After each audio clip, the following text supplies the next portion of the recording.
Welcome to my channel Moni Bhai.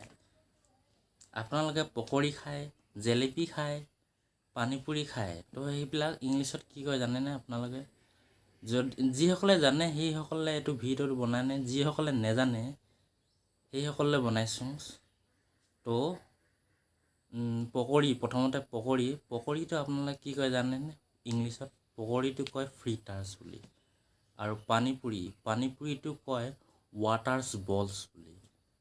আৰু চামোচা চিংগৰাটো কয় ৰিচলি বুলি। আৰু জেলেপিটো কয় ফানেল কেকছ। আৰু ঘিখিনি কয় ক্লাৰিফাইড বাটাৰ্ছ। তো এই ভিডিঅ'টো যিসকলে নেজানে সেইসকলে বনাইছোঁ মই। তো ভিডিঅ'টো ভাল পালে বুলি আশা কৰিছোঁ। আৰু যদি ভাল পালে লাইক কৰিব, কমেণ্ট কৰিব, শ্বেয়াৰ কৰিব আৰু চেনেলটো ছাবস্ক্ৰাইব কৰিব। আৰু এনেধৰণে ভিডিঅ' আহি থাকিব, তো আপোনালোকে চাই থাকিব।